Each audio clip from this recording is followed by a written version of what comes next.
ॐ नमो भगवते वासुदेवाय।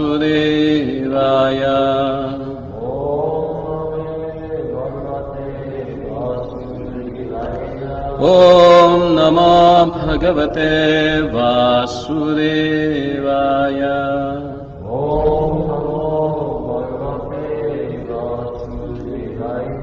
नारायणं नमस्कृत्यं नरं चैव नरोत्तमं देवीं सरस्वतीं व्यासां ततो जयमुदीरयेत्।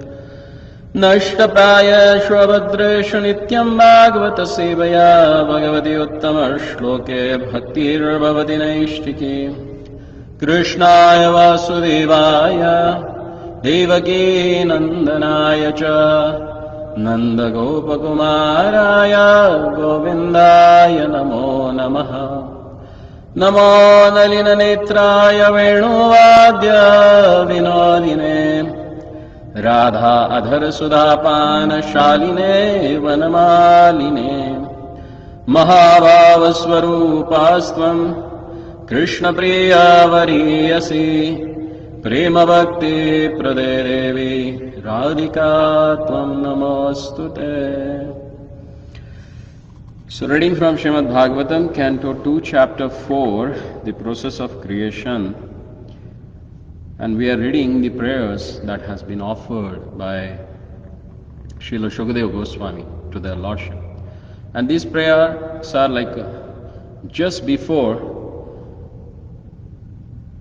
where he is going to explain the process of creation. And before that he is making clear that who is the real creator and why we should offer him our pranams or obeisances. Each and every verse that he has prayed up till now, he has ended with, I offer my obeisances. Today's verse particularly, the text number 19, is very important because here he is explaining, why should I do this? Why should I offer these prayers to Lord? Who is he exactly? So he says, Sayesha Atmavatam Atmadhishvara Strayi Mayo Dharmayastapo Mayaha Gatavyatileka Shankaradivihi Vitararkalingo Bhagavan Prasidatam.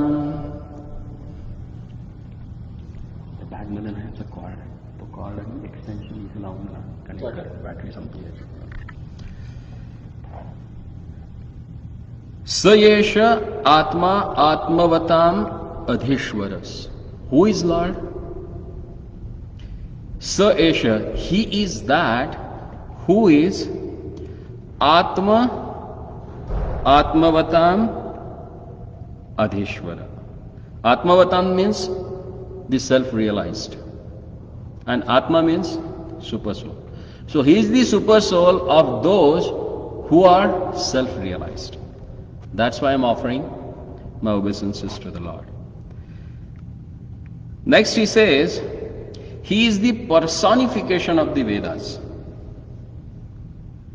The same thing Lord has explained in Bhagavad Gita. Vedeshchar Vedyo Vedeshcha Ahameva Vedyo Vedanta Krit Ved Videvaschaha. I'm that same person who has created these Vedas and who is the goal of studying the Vedas. Vedanta Krit Veda Videvaschaha. And same thing Shukadeva Goswami is saying, that he is the one who is Dharmamaya. Dharmamaya means personification of religious scriptures, that is Vedas.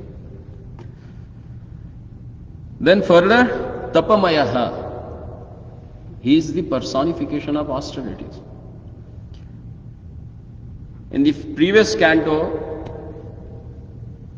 3rd chapter, where the different incarnations of Lord has explained. So there they have explained about the one particular incarnation of the Lord, that is Naranarayan Rishi, who appear to show us how one can perform austerities, and still they are doing. If you go to the Himalayas, the Upper Badri, you will see two big mountains. They are called as a Nara Narayana. So they are the form of Nara and Narayana. These are the incarnation of the Lord who came to show us that how one can perform austerities.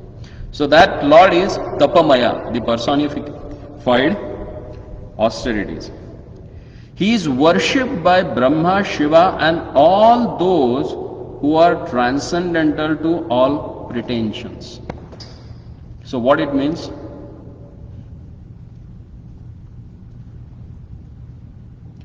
Generally, everyone has their own way to approach their Lordship. So what do someone, as per his qualification, as per his aspiration, pretends. What he does, someone is interested in following Dhyana Yoga, so he performs Ashtanga Yoga. He meditates. But whom he meditates on? What is the ultimate goal of meditation? Exactly. That's what Patanjali, he says in his Yoga Sutra. In the Samadhi, one has to fix his consciousness on the lotus feet of the Lord. Tat Purushasya Charana Aravindan Samyag Dhyate. Means, in the Samadhi, one should meditate on the lotus feet of that Supreme Person. So someone who is interested in reading Vedas, what he will do? He will follow the path of Jnana Yoga.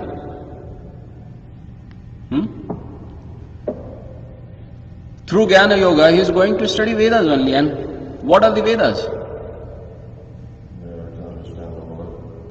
The Lord Himself. As He says here, Dharma Maya, He is the one, the personification of Vedas. So ultimately whom they are worshipping? Through Jnana, they are going to the Lord only.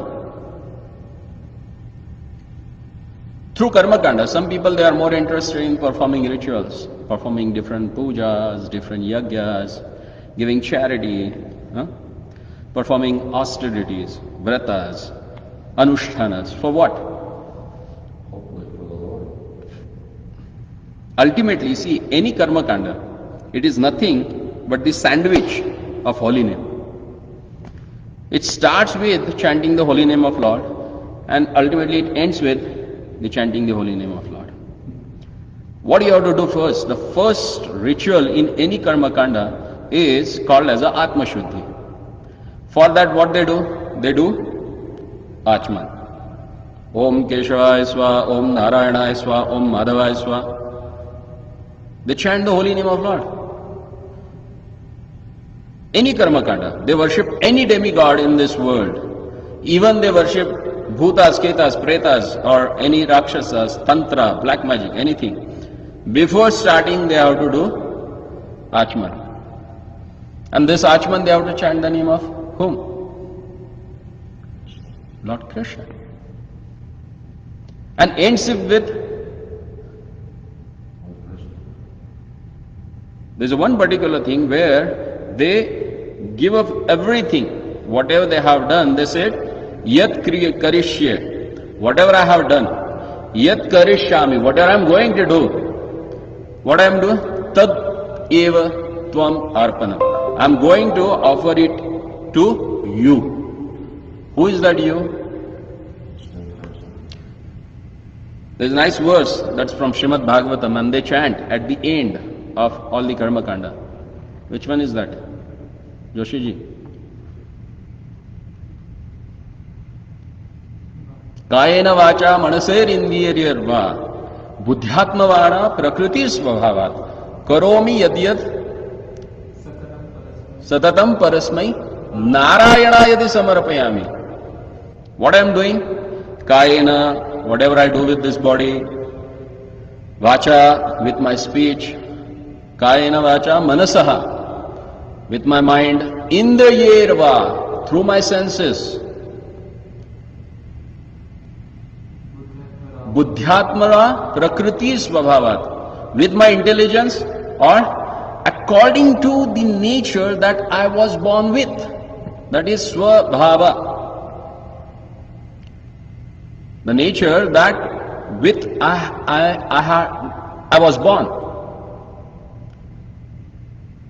So with my body, mind, senses, intelligence, and my nature, whatever I do, what I'm going to do now? Narayanayati samarpayami. I'm going to offer it to Lord Narayana. There is one more verse that's quite really wonderful. Actually, before going to bed, we should chant this, at least remember this verse. This verse says, Sthiti seva gatir yatra smrtirshchinta stutirvachaha bhuyat sarvat manah vishno madiyam tvai cheshtitam. Sthiti, in whatever position I am. Seva, whatever service I do. Sthiti sevaha stutirvachaha, whatever praise that I offer through my speech. Gatir smritaha, wherever I go and whatever I remember.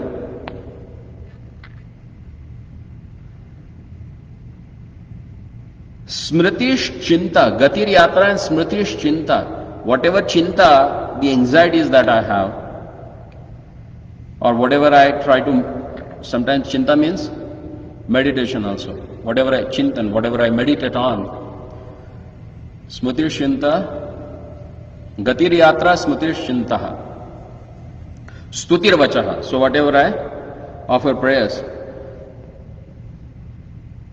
Bhuyat sarvat mana Vishnu. Let that happens, everything. Maya cheshtitam, whatever I have done, whatever activities that I have performed, tadiya, for you. So that is what devotee means. 24/7, he is totally engaged in the thoughts, deeds of their Lordship. Is that great? And that's what he aspires from us. What he says in Bhagavad Gita.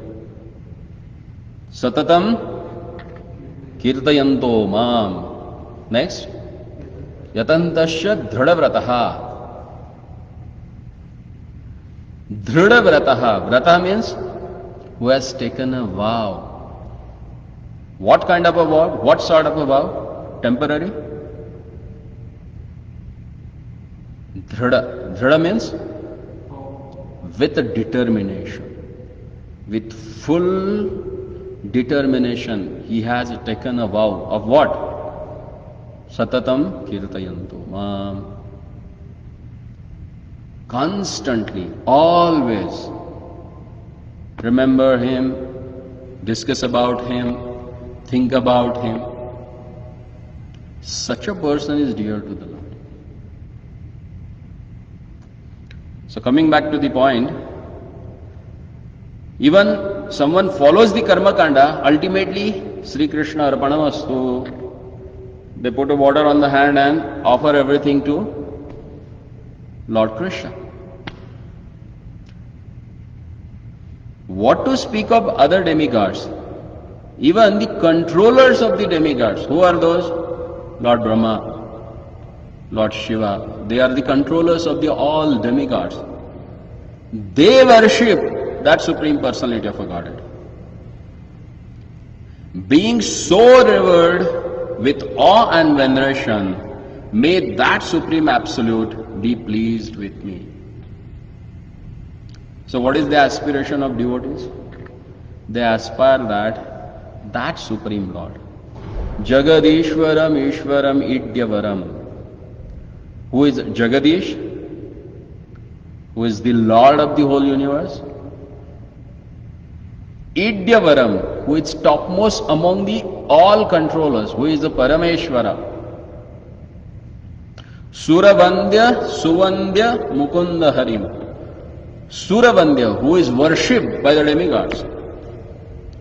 Suvandya, he is the worshipable actually, no one else. Aradhanam hi sarvesham Vishnor Aradhanam Param. The topmost worship is the worship of Lord Vishnu. That's what Bhakti Rasamrita Sindhu says.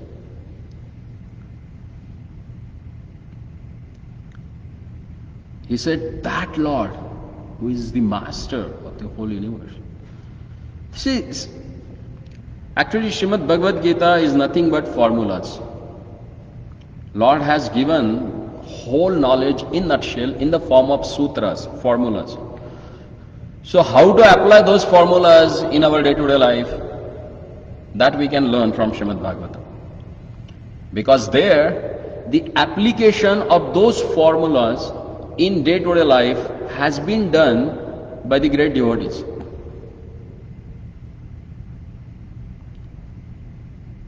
So, Srimad Bhagavatam is nothing but applied knowledge.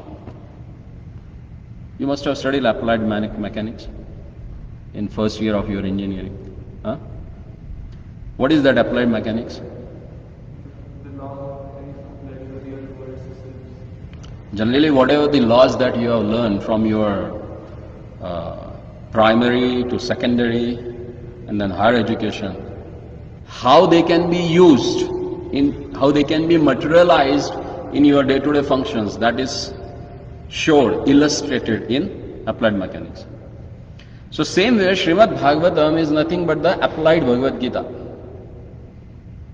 How one can apply those 700 verses of Srimad Bhagavad Gita in our life, that is explained in Srimad Bhagavatam. So there Lord says that, Aham sarvasya prabho matta sarva pravartate. I am the master of everything and everything emanates from Him. The same thing Shukdev Goswami is telling here. You are the person from whom all they come.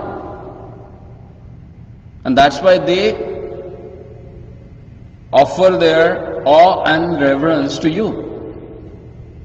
And I want that you should get pleased with me. Why so?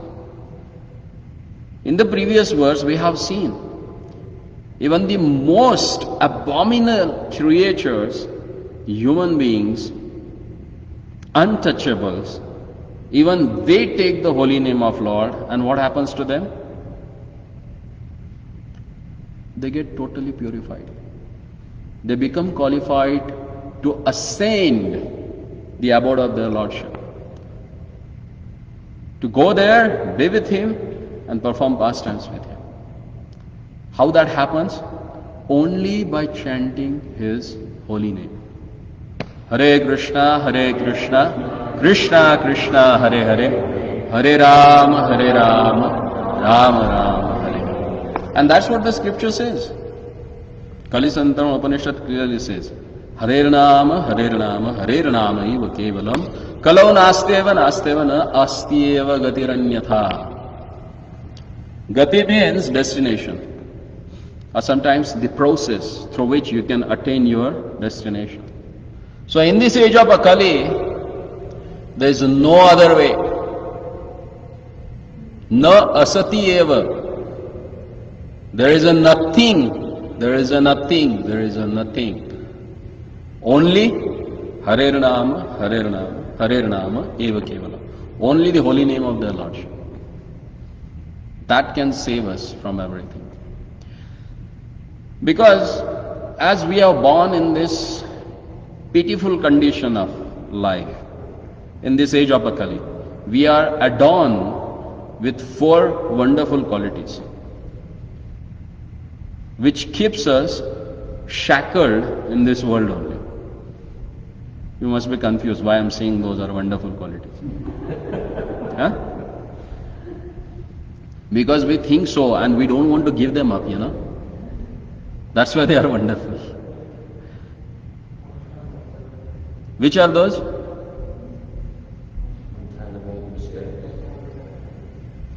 These are our qualities.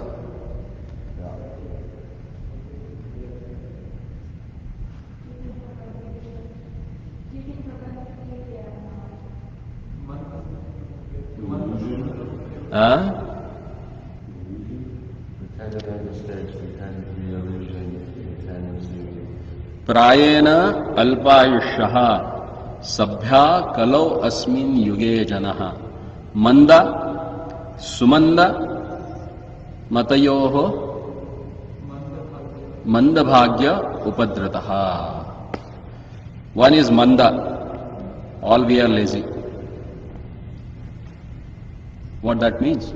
I'm so active. I get up at 5 o'clock and I work for whole day. Sometimes late night up to 11, 12, 1 o'clock. How you can call me as a manda, lazy? Do I am? 101%. Lazy for what? For your own self. You are in the rat race. That doesn't make you a successful person. Because you are losing yourself. You are working for the body, not for you. That's why manda, lazy for Adhyatma Vidya. So Shukadeva Goswami, he never stops there. He further says, Sumanda Matayo. Sumanda Matayo means confused. After doing my masters, I don't know what I have to do with my life. After spending of 26 years of my life, I don't know what I have to do actually, you know. With that roll of paper, I go hunting for job. If you are learned, why you have to work for other? Can't you do something for yourself? So we are confused. We may be PhDs, but still we are confused. We don't know what's good for me. Na shreyoskara abhijanati. I don't know what's good for me. Then what's the use of the whole material knowledge? Manda, sumanda matayo. And next choice? Manda bhagya. Manda bhagya means unfortunate. Or misfortunate means who has missed their fortune, you know. And unfortunate means? So we are Manda bhagya. We have not misfortune our. We don't have fortune even. Why? Because these two qualities are there, no? Manda and Sumanda. Already lazy, on top of that, confused. So does confused person has some future? Samshayatma vinashati. Nayam loke paraloko. Lord says in Bhagavad Gita, the confused person, he never attains anything in this world, nor in that world. Then what happens to him? Vinashati. Gets destroyed. The person who is going to get destroyed, what kind of a fortune he is having? So he is unfortunate actually. So we have that quality. We are unfortunate. And what's the next one? That is really a wonderful thing, you know. Upadhrataha. Upadhrata means? Always disturbed. Whose mind is always disturbed. You may be sitting here, but mind must have gone somewhere. He sneaked, went there, and then you have to grab him back. Hey, come here. I'm right now here, so I have to listen. Huh? Or maybe he's cheating you right now. Like sometimes what happens, you sit somewhere, it most happens when you are chanting. And that time, mind makes a trick. He reminds you that some 10 years back you have given some $10 to someone and he has not returned it. Does it make sense right now? Nothing, but your mind ponders on that. Because that is the nature of mind. It's with everyone. Upadhrataha. And because of these qualities, alpayushaha, our life is alpa. It's reducing. Previous generation to you, they must be living like 100 minimum, 100 and plus. And right now, 65. After 65, everyone is worried. I should prepare my will now. Huh? Before it's too late. Divide my properties or give something to someone or just pay off my this thing. So I should die without any loans and anything on head. Because 65 is like a threshold now. So Alpayusha, we are losing our life. And even though someone has a long life, but if it is not used for Krishna consciousness or developing your consciousness for the service of the Lord, it's waste of time. And that's why Shukdev Goswami says that you may follow any path for self-realization. The ultimate goal is Krishna. If you have to go to Vrindavan, you may take a flight from here directly to LA, from LA directly, not LA, from Los Angeles or Newark. Go to the Newark, from there 15 hours Delhi, got down and go to Vrindavan.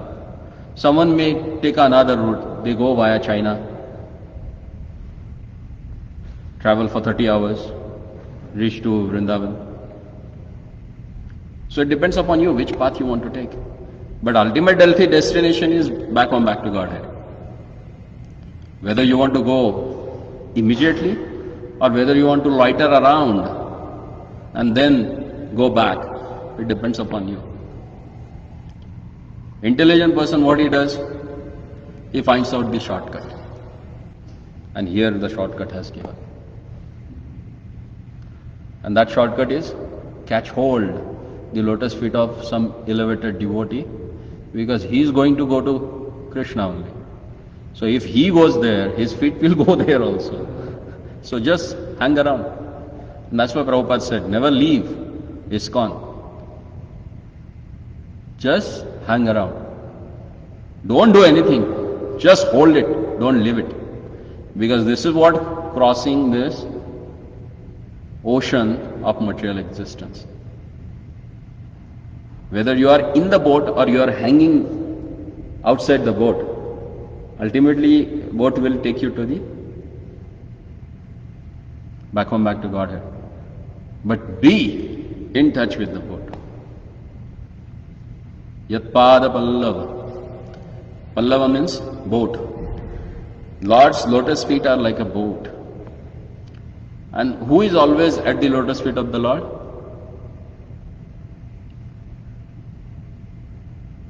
The 5th verse of Chaitanya Shiksha Ashtaka.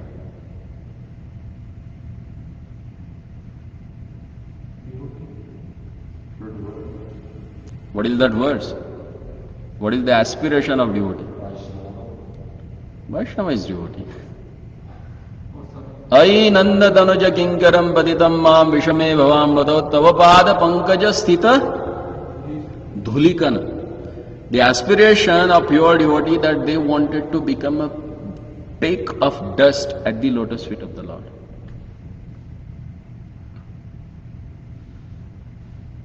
So our destination is the lotus feet of the Lord Shiva. So when we take shelter of that lotus feet, and that's why they are called as a Abhaya Charana. They gave us fearlessness from this material world. That's why you can see the devotees, they are always smiling. And materialist, in Hindi we call Krishna Das Sada Bindas. Maya Das Sada Udas. Krishna Das means the servant of Krishna is always happy go round. You know, whenever you look at him, he is ever fresh and smiling. And vice versa, Maya Das, the person who is materialistic, always in some tension. Something is going on. You can see big question mark on his head rather than the shikha, you know. We tie this knot. If you see this knot is exactly like a question mark. But that is ulta question mark, the other way around. So everything is tied here. They lose them, so you get lot of question marks only. And that is in the right way. So they are always there in the questions. So if you want to have the question-free life, then what you should do? Have a shika. Shikha is none other than the representation of knowledge. The person who has knowledge, he keeps the Shikha. Because that's fire, that burns out everything. So we should be very careful. Because, as Prabhupada says in this purport, the Supreme Lord, the personality of a Godhead, although the Lord of all followers of a different paths and self-realization, is knowable only by those who are above pretensions, aspirations, pretense. These are our self-made things. And if you go above the self-made things, then only you can know their Lordship. Otherwise you will have your square and you will get stuck into that one. Everyone is searching for the eternal peace or eternal life. And with an aim to this destination, everyone is either studying the Vedic scriptures or other religious scriptures or undergoing severe austerities as empiric philosopher, as a mystic yogis or as unalloyed devotees, etc.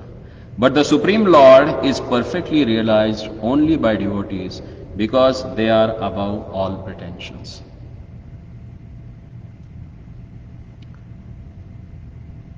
Those who are on the path of self-realization are generally classified as karmis, jnanis, yogis, or devotees of the Lord. The karmis, who are much attracted by fruitive activities of the Vedic rituals, are called bhuktikami, or those who desire material enjoyment. The jnanis, who try to become one with the Supreme by mental speculation, are called muktikami, or those who desire liberation from the material existence. The mystic yogis, who practice different types of austerities for attainment of 8 kinds of material perfection, Ashtasiddhis, and who ultimately meet the Supreme Soul, Paramatma, in trance, are called Siddhikami, or those who desire the perfection of becoming finer than the finest, becoming heavier than the heaviest, getting everything desired, having control over everyone, creating everything light, etc. All these are abilities of a powerful yogi. But the devotees of the Lord do not want anything like that for self-satisfaction. They want their Lordship. And Lord says, I get bound by and controlled by devotees. Aham bhakta paradina. So the intelligent person what will do? Rather than controlling this thing, that thing, he will try to control the person who is controlling everything. That's why it is said, Krishna jo sei so bado, Krishna bhaja sei bado chatur. The person who worships Krishna is really intelligent because he catch hold Krishna.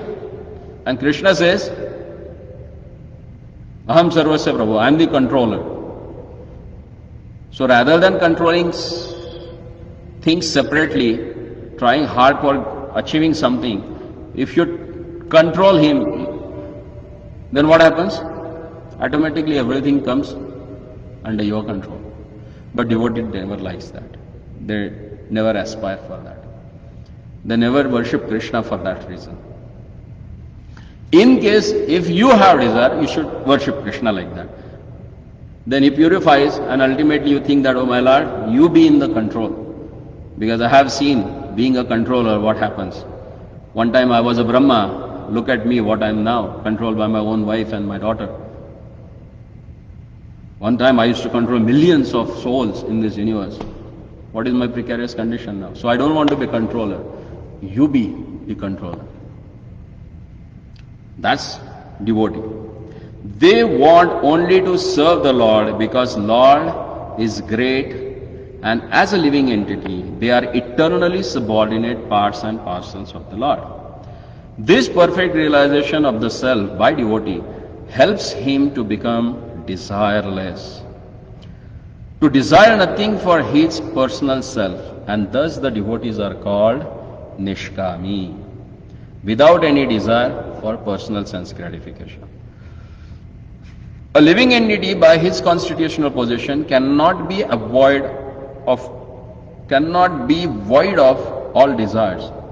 The bhuktikami, muktikami, siddhikami all desire something for personal satisfaction. But the Nishkami devotees of the Lord desire everything for the satisfaction of the Lord. They are completely dependent on the orders of the Lord and are always ready to discharge their duty for the satisfaction of the Lord. In the beginning, Arjuna placed himself as one of those who desired self-satisfaction. For he desired not to fight in the battle of Kurukshetra, but to make him desireless, the Lord preached the Bhagavad Gita, in which the ways of Karma Yoga, Jnana Yoga, Hatha Yoga, and also Bhakti Yoga were explained. Because Arjuna was without any pretension, he changed his decision and satisfied the Lord by agreeing to fight, by saying, Karishye Vachanam Tava, I will do whatever you say.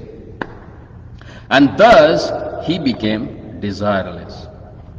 The examples of Brahma and Lord Shiva are specifically cited here because Brahmaji and Lord Shiva, Srimati Lakshmi ji, and the four Kumaras, Sanak, Sanatan, Sanandan, Sanat Kumar, etc., are leaders of four desireless Vaishnava Sampradayas.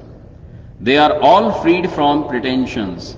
Srila Jiva Goswami interprets the word Gata Vyalikaihi as Projita Kaitavaha, or those who are freed from all pretensions, the unalloyed devotees only. In the Chaitanya Charitamrita, Madhya Leela, chapter 9, text number 149, it is said, Krishna Bhakta Nishkama Atayeva Shanta Bhukti Mukti Siddhi Kami Sakaliya Shanta. Those who are after fruitive results for their pious activities, those who are desire salvation and identity with the Supreme, and those who desire material perfection of a mystic power are all restless because they want something for themselves. But the devotee is completely peaceful because he has no demand for himself and is always ready to serve the desires of the Lord. Kamam tu dasya natu kama kamya. That's what the principle that who followed?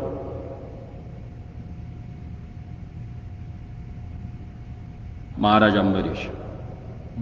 Maharaj Ambarish, he followed that principle in his life. Kamam tu dasya natu kama kamya. He only desired dasya, the servitorship for the Lord. He wanted to become a servant. Natu kama kamya, nothing, anything for his personal sense gratification.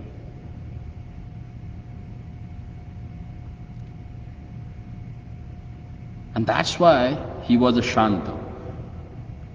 In that episode of Durvasa Muni and Maharaj Ambarish, we can see Durvasa Muni was so much disturbed. He was desiring so much of awe and reverence for himself. And that's why he cursed Maharaj Ambarish. But Maharaj Ambarish, with a folded hand, silently he took that curse. He said, okay, that's what Lord desires. Let that happen. Then Durvasa created a Kritya, what's that? Some evil energy that wanted to kill Ambarish Maharaj. But what happened? Sudarshan is Bhaktanam Rakshakaya, who is there to protect the devotees of the Lord. That's why, as per the Agamas, when you get up early in the morning after taking bath, you should do Sudarshan Mudra on your head. So that protects you from all evil energies. Om Namo Bhagavate Sudarshanaya. And then the whole thing starts. You get totally protected because Sudarshana is meant for that. Because he was a Nishkama, he never had any desire for his own sense gratification. He got the protection from Lord Sri Hari. Sudarshan came and protected him.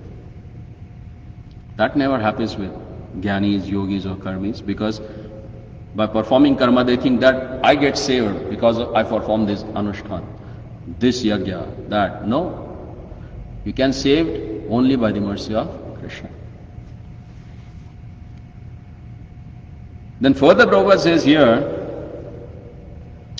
The conclusion is therefore that Lord is for everyone because no one can achieve the result of his respective desires without his sanction. Because as Lord says in Bhagavad Gita, he is Anumanta, he is the one who gives Anumati, who gives permission to you, do you, whether bad or good. He is the one who is going to give permission. Without his sanction, nothing happens. But as stated in the Lord, Lord in the Bhagavad Gita,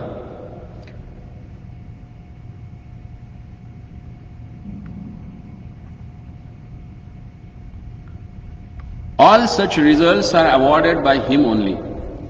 For the Lord is Adhishvara, the original controller of everyone.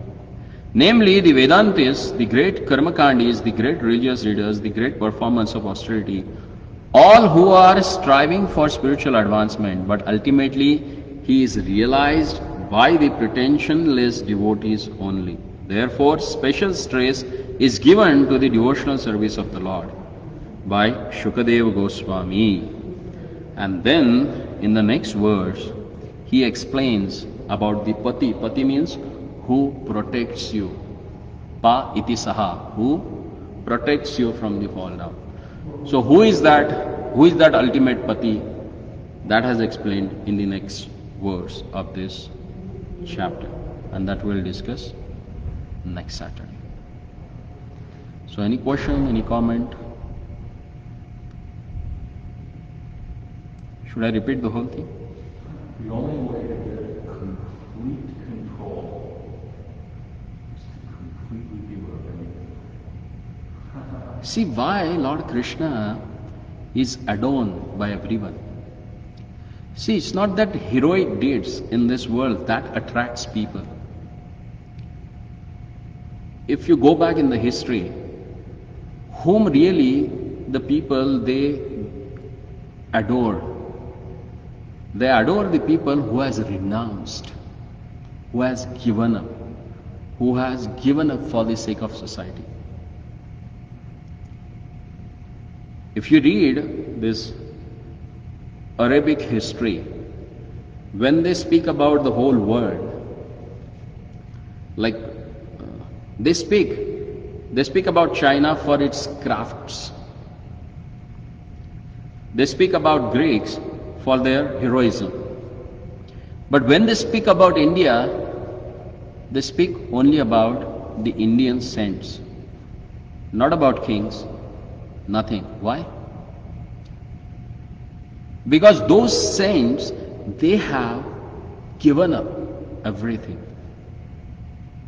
for the sake of giving knowledge to the whole world. So Lord, what he did, even though he is master of whole universe, he never bothered about it. Brahma, now it's yours, you take care of this. He never interfered. That's why people they generally think, I am a devotee now, why I am suffering? If Lord is control of everything, I am under his control, so why I am suffering? He never controls your life like that. As long as you have your body, your karma should be kshaya, it should get destroyed by your own activities. Lord is not going to interfere in that. But he will make a path in such a way that you can get attached to him. And once you get attached to him, then whatever suffering comes, you never get bothered. Because he brings you to that point where you automatically renounce everything. And that's why Lord says in Bhagavad Gita, when he says Ma Shucha happens when you parityajya. Sarva dharmana parityajya mamekam sharanam vraja aham tvam sarva papyobhya ma shucha. Don't worry. When you don't worry, give up everything. When you give up everything, you are not worried because you don't have anything to worried about. And that's what the understanding of your devotee, you know. Why have to worry? Nothing belongs to me. Today it's mine. Yesterday it was someone else. And tomorrow it's going to go to someone else. Why should I worry? Does it make sense? But we are so nonsense that we don't have that sense at all. And that's why again, all these stories, if you see the pastimes of Lord with his devotees, that's what, they gave up everything for the sake of Lord. And that's the way. Look at Ambarish Maharaj. He was the emperor of whole world. He had the power that he would have given a return curse to Durvasa, but he never did that. Because he was Nishkam. That's why he was peaceful. And he was knowing whatever happens, Lord is going to protect me. That firmness, that faith makes you renounce everything. And especially, we are following the Gaudiya Sampradaya. For us, Vairagya, renunciation, is topmost. That's what Lord Gauranga desires from us. He clearly says, Gaurangera Bhaktagana Vairagya Pradhan. Ya haite Pritahana Gaura Bhagwan. If you want to make happy Lord Gauranga, you should renounce. Renouncing thing does not mean that you give it up, your family life, your profession. That's not renunciation. Renunciation means giving up the self-satisfaction or self-sense gratification that you are going to achieve through that. You give up that. I am attached to my family. Why? It's not that because they are satisfying my senses. I am attached to my family because I am responsible for their Krishna consciousness, and that responsibility Lord has given to me. So Lord has thought me responsible for that responsibility, so I am attached to that responsibility. Does it make sense? So here you are not on the bodily platform, but here you are on the proper understanding. That's what the relationship that we need to establish, which is God-centered. Why I am loving my wife? Because she is also the servant of their Lordship. And to serve the Lord means to serve His devotees first. So considering them as a devotee, if I love them, if I serve them, Lord will get pleased with that. Do we think like that? Sometime. Huh? But we need to, Because according to this Deha, as Prahlad Maharaj says, Deha yogina dehina yadvad labate saukhyam ayatnata dukkhayati. As you got this body